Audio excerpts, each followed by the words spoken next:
In April of 1915, Turks came into power in the Ottoman government over Western Armenia and decided they had to rid their empire of all Armenians because of their Christianity. In that same year, hundreds of intellectuals, religious leaders, political leaders, and merchants were killed.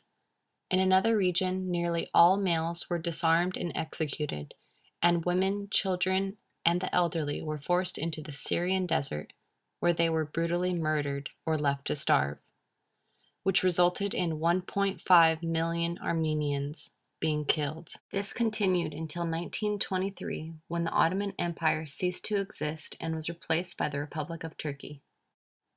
The survivors were forced to move to surrounding countries, which left Western Armenia with virtually no Armenians by 1923.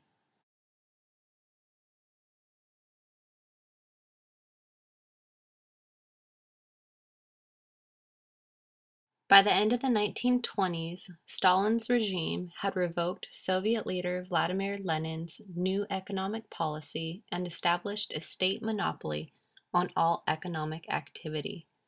Once this occurred, the main goal of Soviet economic policy in Armenia was to turn a predominantly agrarian and rural republic into an industrial and urban one. Among other restrictions, peasants now were forced to sell nearly all their output to state procurement agencies rather than at the market. In the early stages of the communist economic revolution, Armenia underwent a fundamental transformation into a proletarian society. Between 1929 and 1939, the percentage of Armenia's workforce categorized as industrial workers grew from 13% to 31%.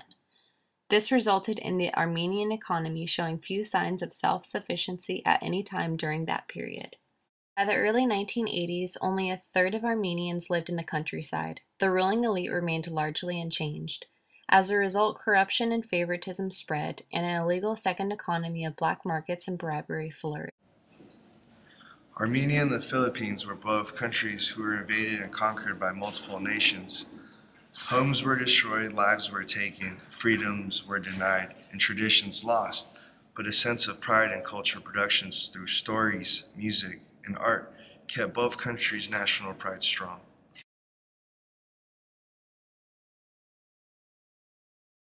Today, about half the world's Armenians live outside Armenia. Armenian communities have emerged in the Middle East, Russia, Poland, Western Europe, India, and North America.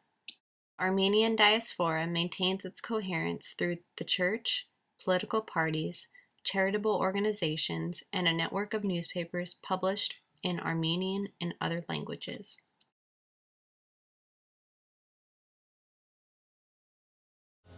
Of course, the main reason my parents decided for us, for their kids, for a better life, freedom of religion, so we can go to our churches and we can pray and be free, and also for security. Okay, was there any specific event that caused you guys to get up and move?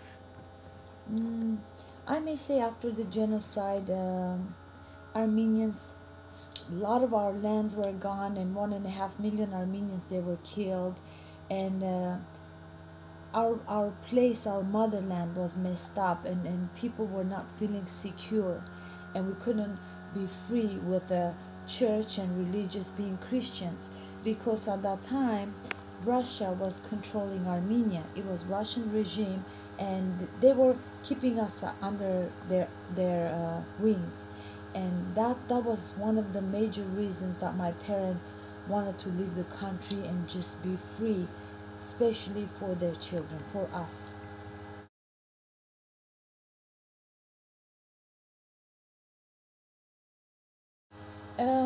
At that time I was 16 years old when we came to United States, and one of the hardest thing was none of us, my mother, my father, or myself, we didn't speak not even one word in English. So it was very, very difficult moving to a country where you don't even speak not even one word in their language. So it was pretty scary. But one of the best thing was we moved to Hollywood.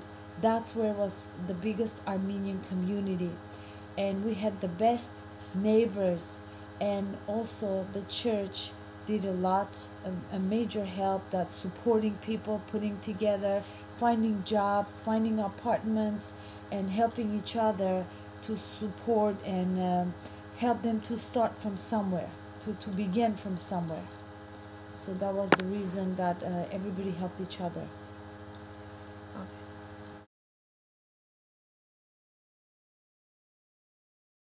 Some of the things that we lost, I feel, one of them is being so close. That's how we brought up uncles and aunts and relatives, grandparents, a little bit too much of in each other's business, or like going to each other's house without calling, because we're so close you can open the door and you go inside. So some of these things I see it's cooling down, which I like it myself too, because when you come from work you're tired and you don't want to entertain, or some days you're not in the mood, you don't want to see any guests, or you don't want to have anybody in the house. So I think this is kind of, I like it. It's going more private, which I like. And also I see the young generation is change a lot, especially in who they marry, who they want to become, what race, what sex, what color. This is, I see more free. I see this is happening more, and I kind of like it, because I have two young kids on my own, and I think it's their choice who they want to live with, whoever they want to spend their life with. It's their own decision to make, not the parents or the grandparents to okay it. Of course, it's a good thing for the parents or grandparents to see who's going to be the next son-in-law or who's going to be the next daughter-in-law in the family, the addition they care.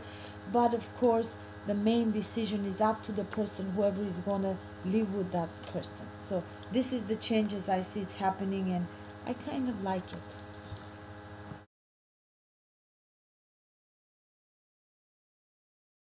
Some of the physical displacement, I may say, we used to take buses back home and walk a lot. We used to walk a lot, miles and miles.